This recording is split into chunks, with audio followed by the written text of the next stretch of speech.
करेगा संदर के गलियारों से चप्पा चप्पा गूंज उठेगा इंकलाब के नारों से। और कायर मोदी सरकार जान ले, झुकेंगे नहीं, लड़ेंगे और जीतेंगे। केंद्रीय दिल्ली में कायर मोदी सरकार ने पुलिस के हजारों नाके लगाकर, हजारों पुलिस के जवान लगाकर केंद्रीय दिल्ली को छावनी में तब्दील करके, अघोषित आपातकाल लगाकर और भारतीय राष्ट्रीय कांग्रेस के इस सत्याग्रह से मोदी सरकार की चूलें हिल गई हैं।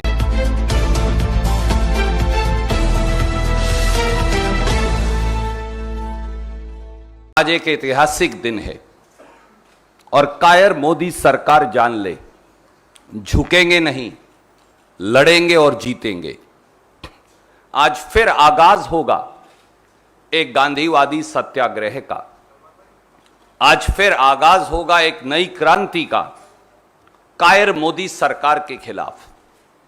आज फिर आगाज होगा एक नए बलबले का प्रजातंत्र को रोंदने वाली भाजपा के खिलाफ। आज फिर आगाज होगा साहस और संयम का, संविधान का दमन करने वाली ताकतों के खिलाफ।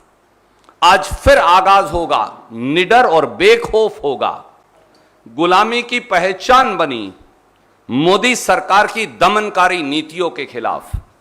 आज फिर गांधीवादी रणघोष होगा। कायर मोदी सरकार सत्य की आवाज के खिलाफ डर गई है। मोदी सरकार और उसके पिट्ठू इलेक्शन मैनेजमेंट डिपार्टमेंट ईडी ने सत्य को ललकारा है।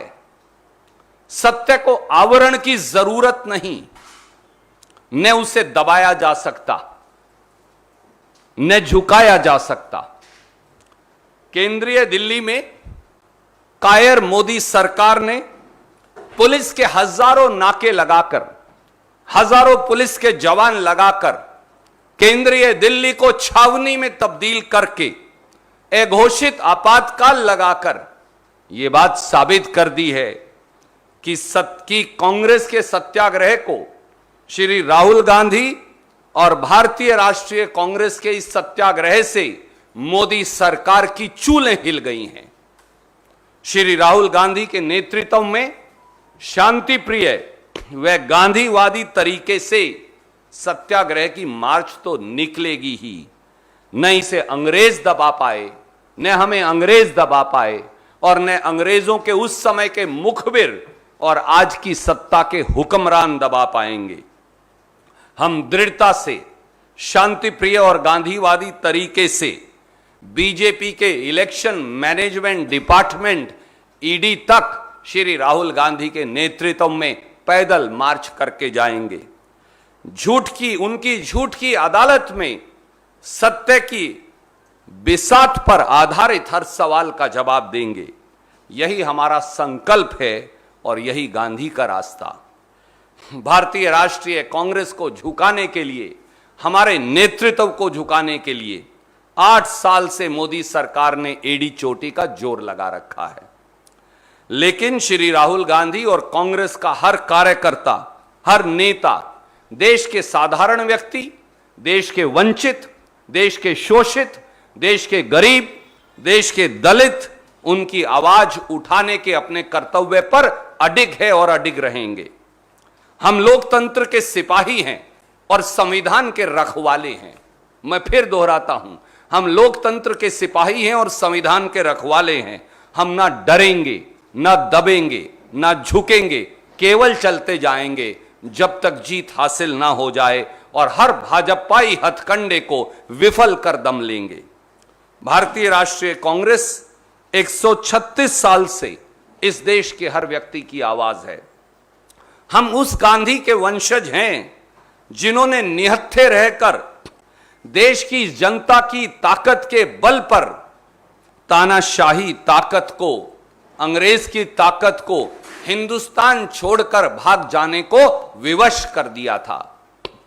हम उस पंडित नेहरू की वैचारिक सोच हैं जिन्होंने देश की आजादी के आंदोलन में 10 साल कारावास में बिताए और राष्ट्र निर्माण का संकल्प पूरा करके दिखाया। हम उस सरदार पटेल के उत्तराधिकारी हैं जिन्होंने आजाद भारत को पंडित नेहरू के साथ कंधे से कंधा मिलाकर एक सूत्र में पिरोया। हम उस मौलाना अब्दुल कलाम आजाद और डॉक्टर राजेंद्र प्रसाद की सोच हैं, जिन्होंने जिन्ना के विभाजनकारी एजेंडे को सिरे से खारिज कर दिया। हम उन माफी वीरों के अनुयायी नहीं जो आज सत्ता के सिंहासन पर बैठे हैं, जो कारागार की दीवारों पर अंग्रेजों से माफीनामा लिखकर आए थे। मोदी सरकार ने भूल कर ली है। नेशनल हेराल्ड अखबार, जिसके सहारे मोदी जी आप कांग्रेस के नेतृत्व को झुकाना चाहते हैं, डराना चाहते हैं, यह उसी भारत के स्वतंत्रता संग्राम की साल 1937 में स्थापित पहचान है और आवाज भी। जब आज के हुक्मरान, जब दिल्ली के सिंहासन पर आज बैठे हुक्मरान अंग्रेज की मुखबरी कर रहे थे, तब कांग्रेस के लोग इस देश की मिट्टी को अपने खून और पसीने से सींच रहे थे। उन स्वतंत्रता सेनानियों की आवाज है नेशनल हेराल्ड, इसे दबाया नहीं जा सकता। मोदी जी जब नेशनल हेराल्ड अखबार और 1937 में बनी नेशनल हेराल्ड अखबार की कंपनी एसोसिएटेड जर्नल्स लिमिटेड पर कर्ज का गंभीर संकट आया और समाचार पत्र को चलाने वाले, कठोर परिश्रम करने वाले आप जैसे पत्रकारों की तनख्वाह नहीं दी जा सकी, उनका वेतन नहीं मिल रहा था, तो साल 2002 से 2011 के बीच 10 साल में भारतीय राष्ट्रीय कांग्रेस ने 90 करोड़ रुपए की राशि 10 साल में उस नेशनल हेराल्ड अखबार को दी। क्या पत्रकारों की तनख्वाह देना अपराध हो सकता है? भारतीय राष्ट्रीय कांग्रेस एक राजनीतिक दल है और राजनीतिक दल किसी भी समाचार पत्र या कंपनी के शेयर नहीं ले सकता। इसीलिए भारतीय राष्ट्रीय कांग्रेस ने, हमने यंग इंडियन के नाम से एक नॉट फॉर प्रॉफिट कंपनी को नेशनल हेराल्ड व एसोसिएटेड जर्नल्स लिमिटेड के उस 90 करोड़ की एवज में शेयर दे दिए ताकि कंपनी का कर्ज खत्म हो सके, अखबार का कर्ज खत्म हो सके। इस 90 करोड़ में से आज यह जानना जरूरी है, इस 90 करोड़ में से 67 करोड़ रुपया नेशनल हेराल्ड अखबार के पत्रकारों और कर्मियों को तनख्वाह और वीआरएस के लिए दिए गए हैं। क्या कर्मचारियों की तनख्वाह देना, क्या पत्रकारों की तनख्वाह देना अब इस देश में अपराध हो गया है? और 90 करोड़ में से 67 करोड़ छोड़ दें तो बाकी का पैसा भारत सरकार को दिया गया है, जो लीज मनी था उसके तौर पर, बिजली के बिल के तौर पर दिया गया है, बिल्डिंग के एक्सपेंसेस के तौर पर दिया गया है। क्या भारत सरकार का दे देना अब इस देश में अपराध हो गया है? हमने मोदी सरकार की तरह देश की संपत्ति जो 70 साल में बनाई थी, अपने मित्रों को औने पौने दाम पर नहीं बेच डाली। नेशनल हेराल्ड की मालिक 1937 में भी एसोसिएटेड जर्नल्स लिमिटेड थी और आज 13 जून 2022 को भी एसोसिएटेड जर्नल्स लिमिटेड है। नेशनल हेराल्ड की संपत्ति का 1 इंच न किसी को बेचा गया ना दिया गया। क्या यह अपराध है? अगर यह अपराध है तो यह करना जरूरी है।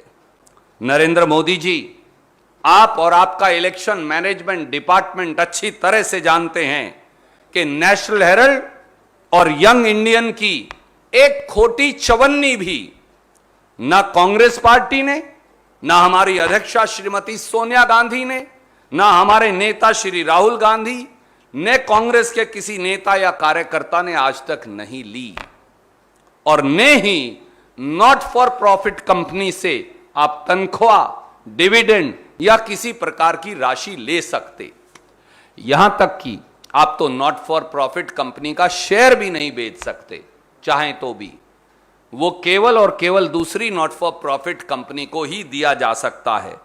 इसलिए national Herald, young India, associated journals limited, आजादी के संग्राम का यह अखबार, ये कांग्रेस नहीं, ये देश की धरोहर है, यह इस देश की विरासत है, यह विश्वास का एक मसौदा है। और भारतीय राष्ट्रीय कांग्रेस और देश इस धरोहर को हर हालत में सुरक्षित रखेगी, यह हमारा संकल्प है। अपनी सफलताओं, अपनी असफलताओं पर झल्लाई हुई हुकूमत को आज हम बता देंगे कि हम राष्ट्रीय विरासत को बचाए रखने के लिए कल भी दृढ़ संकल्पित थे और आज भी दृढ़ संकल्पित हैं। हम अडिग हैं, आज भी अडिग हैं और कल भी रहेंगे। हम आज भी निडर हैं, कल भी रहेंगे। आपके ये झूठे मुकदमे और जो बंदर घुड़कियां हैं, इनसे कोई डरने वाला नहीं। मोदी जी, आप चाहे जितना तिल मिला लें, आप चाहे जितने मुकदमे चला लें, हम कांग्रेस के करोड़ों कार्यकर्ता जनता की आवाज को उठाते रहेंगे जिसका दर्द आपको है। हम महंगाई और बेरोजगारी के खिलाफ आवाज बुलंद करते रहेंगे जो तकलीफ आपको है। हम देश की 70 साल की संपत्ति को बेचने की लूट के खिलाफ बुलंद आवाज बने रहेंगे जिसकी आपको तकलीफ है। हम व्यापक भ्रष्टाचार जो आपने फैला रखा है, और जब देश के प्रधानमंत्री ही एक कंपनियों के एजेंट के तौर पर कभी फ्रांस और कभी श्रीलंका में वो अपनी बात रखेंगे कंपनियों के एजेंट के तौर पर, इसके खिलाफ हम आवाज उठाते रहेंगे जिस पर हम अडिग हैं। हम आपको बार बार एक्सपोज करेंगे। हम मध्यम वर्ग व गरीब की आवाज बने रहेंगे। यही कांग्रेस है और यही हमारा धर्म है और हम ये निभाएंगे। दिल्ली पुलिस ने कल रात से ही धरपकड़ शुरू कर रखी है। केंद्रीय दिल्ली को तो पुलिस की छावनी में तब्दील कर दिया गया है, आप चश्मदीद गवाह हैं। हजारों हजारों सैकड़ों बैरिकेड लगा दिए गए हैं। हमारे कई हजार कार्यकर्ताओं को कल रात से हिरासत में ले लिया गया है। कई नेताओं को अपने घर में नजरबंद कर दिया गया है। पूरी दिल्ली में जैसे एक अघोषित आपातकाल लगा दिया गया हो। मोदी जी की कायर सरकार पर जान ले, हम सबको गिरफ्तार कर लें, पर वो क्या सत्याग्रह को रोक पाएंगे? क्या सत्य की आवाज को दबा पाएंगे? क्या वो सत्य के लिए आग्रह की मार्च को किसी प्रकार से बंदी बना पाएंगे? सत्य की को कोई बेड़ियों में जकड़ नहीं पाया प्रधानमंत्री जी, ना आप जकड़ पाएंगे। हम अंग्रेजों से भी लड़े, अब अंग्रेजों के मुखबिर जो आज सत्ता के सिंहासन पर बैठे हैं, हम आपसे भी लड़ेंगे। हम ना झुकेंगे, ना डरेंगे, ना दबेंगे, केवल लड़ेंगे और केवल उस लड़ाई के लिए लड़ेंगे जो सत्य की लड़ाई है, देश के संविधान की लड़ाई है, देश के प्रजातंत्र की लड़ाई है, देश के मध्यम वर्ग और गरीब की लड़ाई है, देश के शोषित और वंचित की लड़ाई है। और ये लड़ाई तब तक जारी रहेगी जब तक ये देश नहीं जीत जाएगा। भाजपा को इतना डर क्यों लगता है श्री राहुल गांधी से? भाजपा घबराई क्यों है? सरकार आपकी है, केंद्रीय मंत्री आपके हैं, पुलिस आपकी है, सीबीआई आपकी है, इलेक्शन मैनेजमेंट डिपार्टमेंट ईडी आपकी है। हम क्या कर रहे हैं? हम तो केवल पैदल चलकर उनके कार्यालय तक जा रहे हैं। देशवासियों, आप बताइए, क्या इस देश में अब सड़क पर चलकर जाना भी अपराध है? कल कहेंगे सांस लेना भी अपराध है। सत्य के आग्रह में सड़क पर पैदल चलने वाला अगर हर भारतीय अपराधी है तो हां, हम अपराधी हैं। अगर इस देश की आवाज उठाना अपराध है तो हां, हम अपराधी हैं। इस देश के गरीब, शोषित, वंचित, मध्यम वर्ग की जो कमर तोड़ महंगाई से उनका बजट टूट गया है, उसके खिलाफ आवाज उठाना अपराध है तो हां, हम अपराधी हैं। इस देश के स्वतंत्रता संग्राम की विरासत की रक्षा करना अगर अपराध है तो हम अपराधी हैं। और अंग्रेज ने महात्मा गांधी को, पंडित नेहरू को, सरदार पटेल को, मौलाना अब्दुल कलाम आजाद को, सुभाष चंद्र बोस को, शहीद भगत सिंह को जेल की सलाखों के पीछे सत्य के अपराध में रखा था। आज फिर अंग्रेजों के मुखबिर जो दिल्ली के सिंहासन में छल और कपट से बैठ गए हैं, आज फिर वो उस आवाज को दबाना चाहते हैं। हम डरने वाले नहीं हैं। कायर वो हैं जो पुलिस के पीछे छिपकर वार कर रहे हैं। अगर आपके अंदर थोड़ी सी भी गैरत बची है, भाजपाइयों, मोदी सरकार के नेताओं, तो पैदल चलकर जाने में से राहुल गांधी जी के और कांग्रेस के नेतृत्व से आप डर क्यों रहे हैं? सवाल केवल यही है। आप मुझे बताइए, क्या सड़क पर पैदल चलकर जाना अब इस देश में अपराध है? क्या सत्य के लिए शांति प्रिय गांधीवादी आग्रह करना अब अपराध है? क्या इस देश की विरासत की रक्षा करना अपराध है? क्या पत्रकारों की तनख्वाह देना अपराध है? क्या समाचार पत्र चलाना अपराध है? अगर ये सब अपराध हैं, अगर इस देश के महान स्वतंत्रता संग्राम की विरासत की रक्षा अपराध है, तो माफ कीजिए, फिर यह अपराध करना 140 करोड़ भारतवासियों का कर्तव्य है। हम हर सवाल का जवाब देंगे। हम झूठ की अदालत में उनको बेनकाब कर देंगे। राहुल गांधी जी पैदल चलकर ईडी के कार्यालय तक तो ही जा रहे हैं। मोदी सरकार, कायर मोदी सरकार इतना डर क्यों रही है? जब जब भाजपाई डरते हैं तो वो पुलिस के पीछे छिपते हैं। एक लाइन में ये बात है, जब जब भाजपा डरती है तो वो पुलिस के पीछे छिपती है। अंग्रेज भी पुलिस के पीछे छिपता था जब वो स्वतंत्रता संग्राम के आंदोलन को कुचलते थे, और अब मोदी सरकार भी पुलिस के पीछे छिपी हुई है। कभी इलेक्शन मैनेजमेंट डिपार्टमेंट ईडी के पीछे छुप जाते हैं, तो कभी पुलिस के पीछे। हम कह रहे हैं, हम देंगे ना गिरफ्तारी, पकड़िए हमें। आपने हजारों कांग्रेस के कार्यकर्ता पकड़े हैं, आप में हिम्मत है तो आजीवन कारावास दे दीजिए उन्हें। हम माफीनामा नहीं लिख के देंगे जैसे आपके पूर्वजों ने लिख कर दिया था। हम अंग्रेजों से भी लड़े, आपसे भी लड़ेंगे। गोडसे के वंशज एक बार फिर गांधी को चुनौती दे रहे हैं। गांधी की हत्या जिस विचारधारा ने की, आज फिर वो गांधी के उत्तराधिकारियों को, उनकी सोच और विचार के प्रणेताओं को एक बार फिर चुनौती दे रहे हैं। ना गॉडसे गांधी को मार पाए, ना मोदी जी मार पाएंगे और उनकी सरकार। भारतीय जनता पार्टी के पेट में दर्द क्यों है? क्योंकि प्रधानमंत्री से आंख में आंख मिलाकर इस देश के लोगों की आवाज उठाने वाले नेता राहुल गांधी हैं। भारतीय जनता पार्टी इतनी छटपटाई क्यों है? सत्ता आपके पास है, सरकार आपके पास है, पुलिस आपके पास है, क्यों डर रहे हैं? क्योंकि महंगाई की बात हो या बेरोजगारी की बात हो, उनसे सवाल पूछने वाली कांग्रेस और राहुल गांधी हैं। भाजपा इतनी घबराई क्यों है?